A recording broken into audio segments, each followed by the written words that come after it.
Shalom, shalom is real.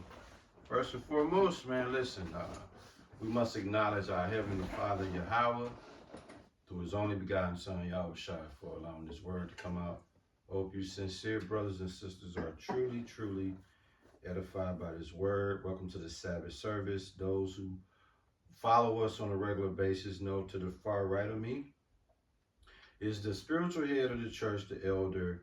Again, the spiritual head, the one who also leads the charge for today's Sabbath service.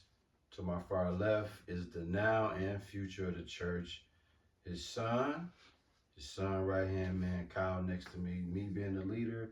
You got the gang, aka the Yahweh by Hashem Yahweh Shy Boys, the gang. Listen, man, we ain't gonna really play with y'all today. We gonna kind of cut right into it, give y'all the latest, greatest since the last time y'all been with us. And Grape Drink, if you watching, hey, the original gang, we all here, man. That mean hey, yeah, get ready, cause listen, man. Let me just say this, man. We all here, man. We about to bring you this word. We don't know what the elder is going to bring out, but we as a supporting cast line up with the scriptures to give you this word. And before I turn it over to the elder, I just want to share this with you guys. Ish, I want you to hold Proverbs 16:7. I want to share this with you guys right quick before Ish bring the scripture out. The God of this world, who we know is Satan, according to 2 Corinthians 4:4, have blinded the minds of them who believe not, right? Now, unbeknownst to a lot of you people, this is a metaphoric saying that I'm finna paint this picture so y'all understand what I'm saying. The God of this world, who we know is Satan, is handing out luxury watches to those that are blind in this world. And there's a key feature that come with these luxury watches that Satan is handing to these people that's blind. Ish, you know how watches have 1 to 12 number on there? Yeah. Which would implicate AM and PM, right? Mm-hmm. Well, the God of this world, the luxury watches that he's handing out to those that's blind, it's the same time 24/7, and that time is called demon time. So when you dealing with people and you trying to figure out what's going on with them and you can't really figure it out, they on demon time. 24/7. That means anytime you encounter them, it could be, I'm talking about anytime you encounter them, they on demon time. When you understand that these people out here in public is on demon time, stay out the way. Yep. Don't say hi to them. Don't try to fit in with them. Don't make eye contact with them. No. Don't let them know that they vexing your spirit. Act like nothing.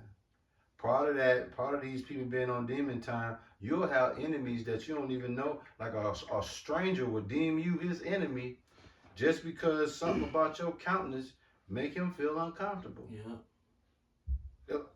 I can't make this up. Ish, can you please give us Proverbs 16:7, man? Proverbs chapter 16, verse 7. When a man's ways please the Lord, he maketh even his enemies to be at peace with him. So we all have enemies unbeknownst to us because of this right here. So because we keep the ways of the Lord has a cold way of having our enemies back the fuck up and make peace with us, because that's just how he works. We ain't got to say nothing to these people that's considered enemies to us.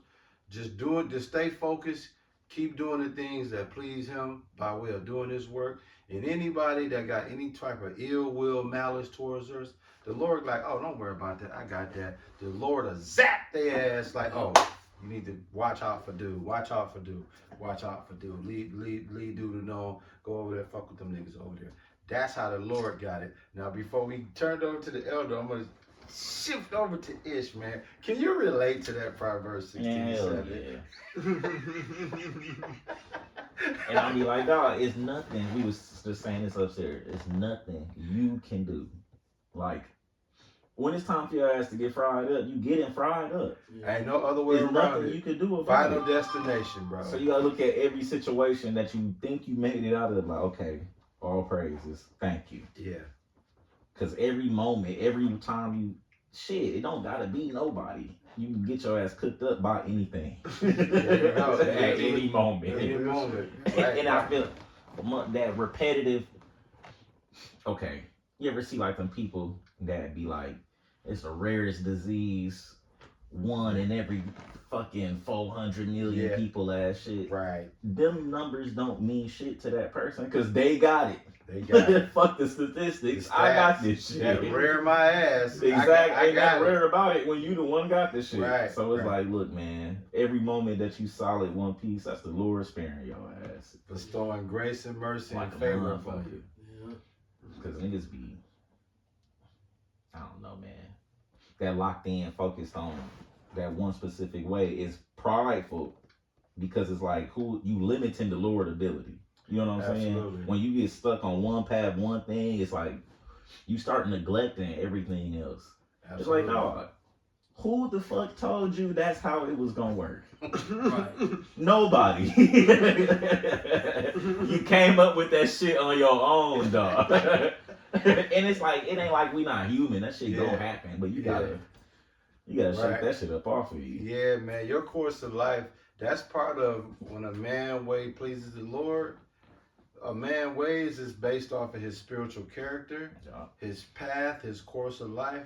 That just means if we doing the things that line up with spiritual men supposed to do, dog, the Lord is gonna move some shit without you even knowing. Mhm. But if you being a nigga, like some people we know, Like Dog. most people, you know. yeah, when you being a nigga, man, the Lord like, hey, you picked it, you Right. deal with it. You feel what I'm saying? Every door open. Every door open. I mean, we're gonna get ready to shift it over to the elder, man. Kyle, did you want to expound on that? Having enemies that you don't know of? Oh, he kind of already cooked it. Yeah, man. So when you do this type of work, man, there's people that watch us every week that feel a certain type of way based off what we bring out. Their names start with a GRAPE. Drink. Like a beverage. Yeah, you know what I'm saying? They I've been definitely. seeing plenty of them motherfuckers. Yeah, they definitely don't want us. They definitely an enemy of ours. And you know, without further ado, are you ready to bring us in, or are you still in the lab? Yup. Look, well, I got it. Itch to I got push it. it, pull it. Oh, I got it. So without further ado, man, we're gonna have the elder bring you salty niggas hot wings on this one. Oh yeah, it's 2 Corinthians 4:4. Ecclesiastes chapter 7, verse 2. It is better to go to the house of mourning than go to the house of feasting. For that is the end of all men, and the living will lay it to his heart. I'm going to do the New Living Translation. I like that version.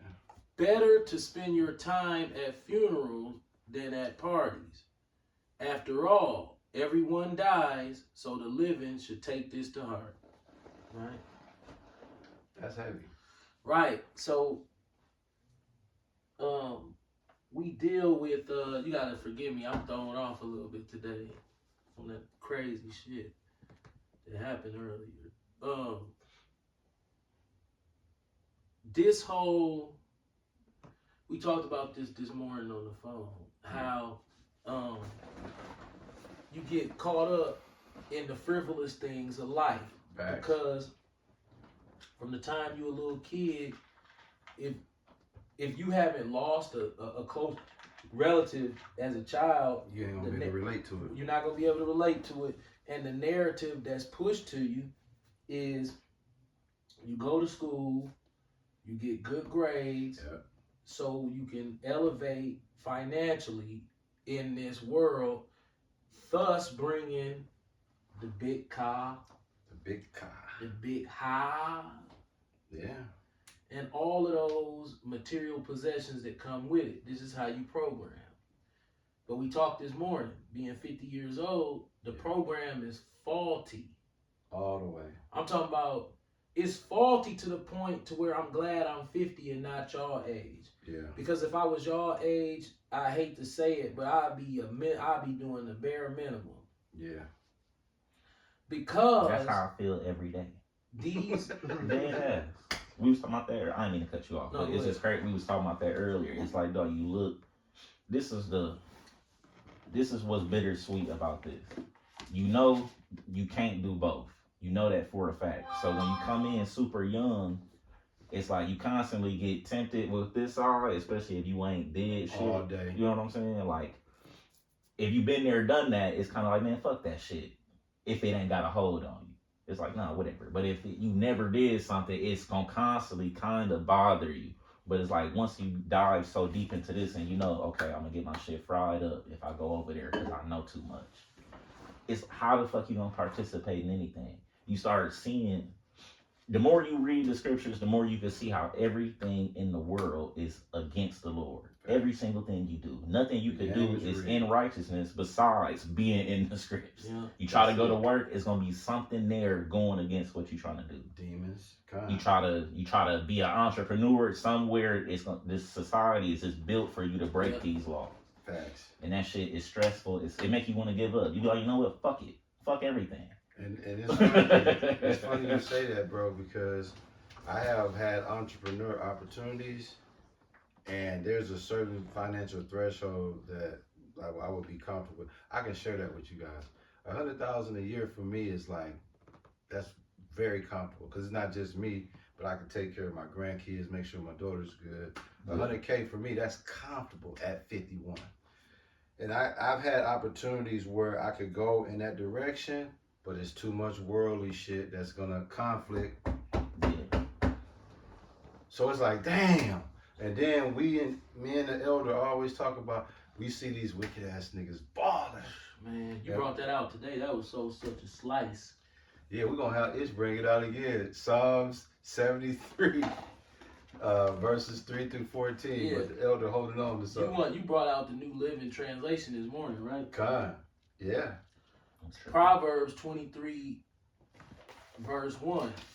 When thou sittest to eat with the ruler, consider diligently what is before thee, and put a knife to thy throat if thou be a man given to appetite.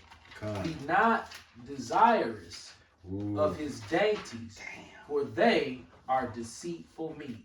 Them NBA contracts. Labor not to be rich, 3 to 14. and cease from thine own wisdom. You said verse 3, 2:14? Yep, through 14, yep. Okay. But you can... Will thou set thine eyes upon that which is not, for riches certainly make themselves wings. They fly away as an eagle towards heaven. What's that? That's cold-blooded, man. Proverbs 23 and 5. Eat thou not bread of him that hath an evil eye, neither desire thou his dainty meats. See, what they do to you when you a kid, they teach you a get rich or die trying mentality. Facts. So success doesn't necessarily mean rich, but it means richer. Yeah. So nobody in America that has been programmed wants their kid living in a 1-bedroom apartment with a rusty car, because we not programmed to respect that. Facts. But he'd rather be there and righteous than be a lawyer making $2 million a year doing this shit. So, it don't matter if you did it or not, so do what we gonna say to him. Yeah. I'm gonna spin it like this. You like when you go to for a fact. The facts are, you knew you was speeding. You was doing like 9 over. Facts. So they tell you to come to court, and then they had this weird ass lawyer come in there and say, "Hey, we gonna downgrade it to a defective speedometer." You be like, why not just say we gonna give you some money off the ticket? Right. Why we gotta put a lie in the game? Like, okay, that's something that just never make sense to me. So I come in, I got the ticket, The lawyer comes straight in and say, look, if you pay $250 today, cash, pay your bills today, we'll lower it to a defective speedometer. But my speedometer wasn't defective. I was waiting until he finished. Oh, okay, got it. Okay, yeah, you can stop it. We'll pick it back up.